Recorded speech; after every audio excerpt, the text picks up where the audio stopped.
Well, we're down on the riverside at Newcastle Gateshead, and we're looking at the Millennium Bridge, the Newcastle Gateshead Millennium Bridge, and it's all lit up in its various colours.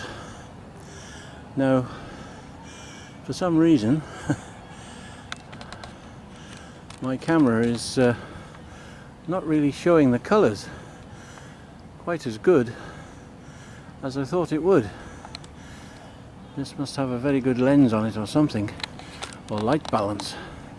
But it's quite dark looking at it, and the colours are quite vivid. They're all purples, greens, yellows and reds of the bridge, and the colours change as you move along, and the river itself is quite in darkness, and all the lights along the river shining brightly on the water.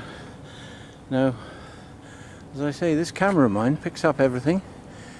That's our hotel, the Jurors, where we've spent 3 or 4 days, and but the river is all lit up all the way along down to the new Millennium Arch Bridge.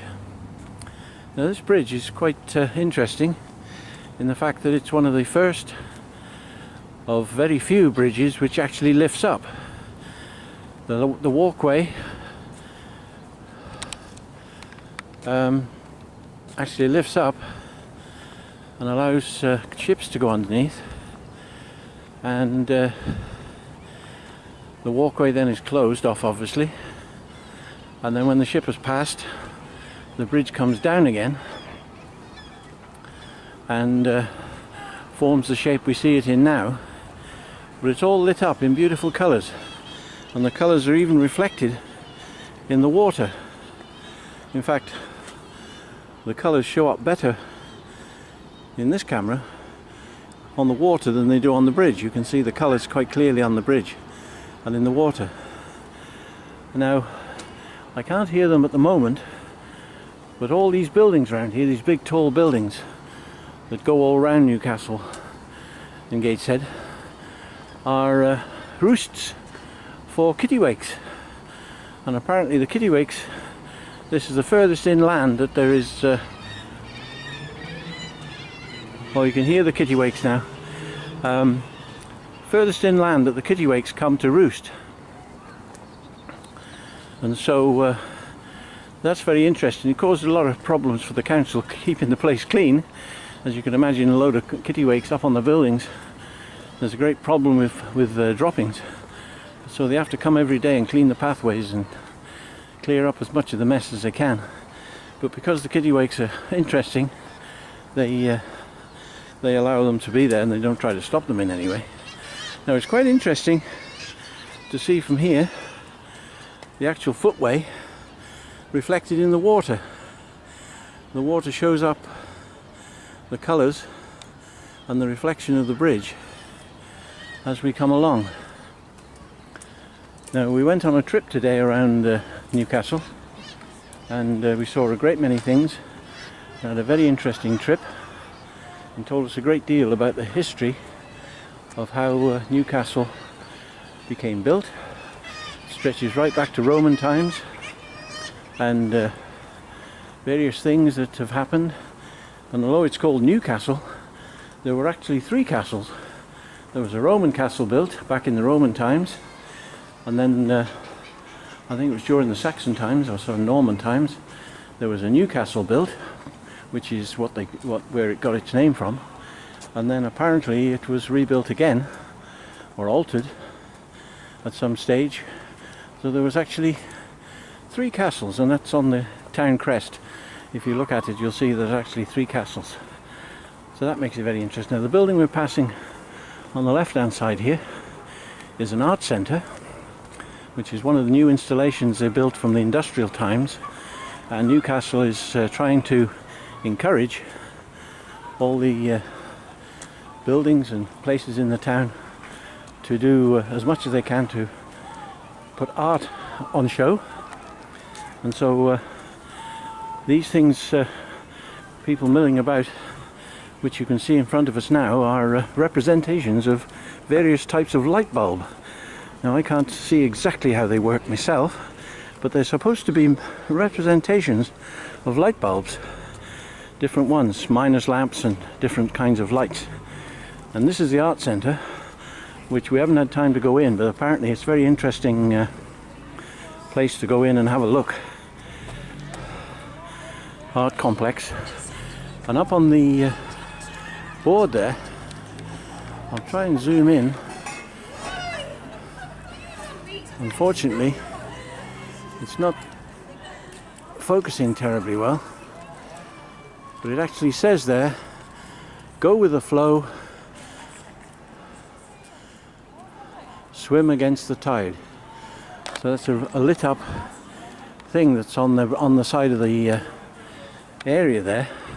Now we're going across the Millennium Bridge and have a look at the various installations. Now further upstream there's the Tyne Bridge,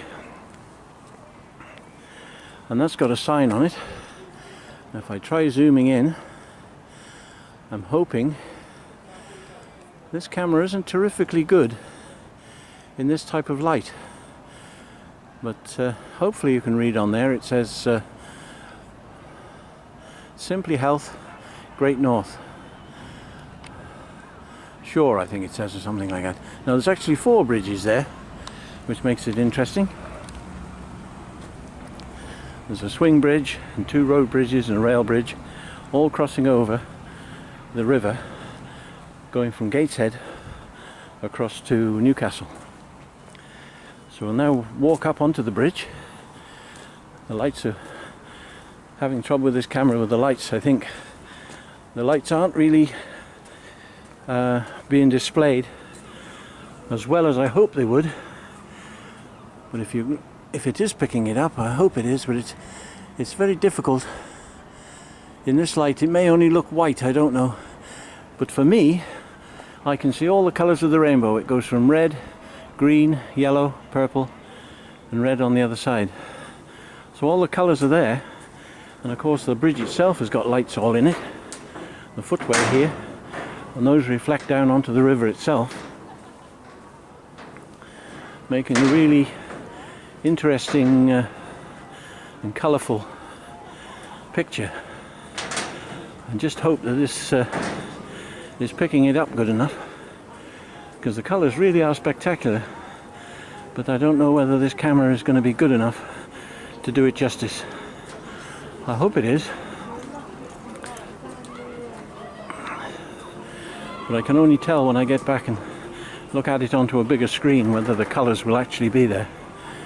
But the reflection in the river from the buildings down onto the water is really spectacular, and so it makes for a very interesting evening walk. And there's a lot of people about.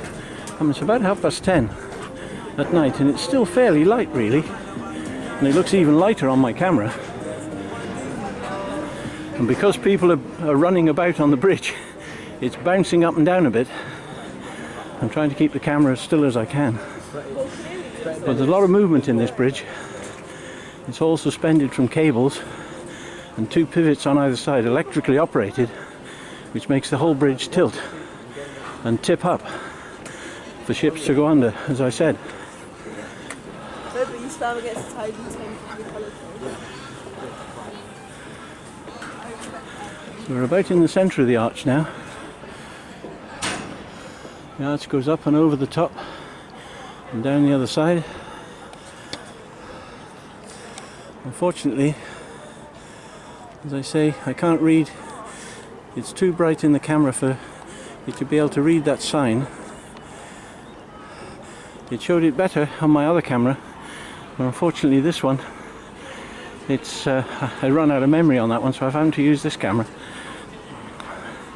It actually, I think, showed up better on the other one, which is a pity. But I was determined to try and get this video done, to show the bridge in the colours and Newcastle at night. And it really does look good, but unfortunately my camera is not good enough, I don't think, to pick it up very well. But I'm trying. And at the moment, as I say, all the lights are on in different colours. Last night when we came out and had a look at it, the colours were just changing one at a time. So it was blue one minute, green the next minute, orange, yellow, and so on.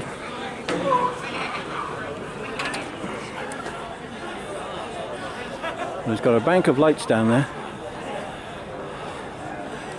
and so it made it look really interesting and quite a spectacle.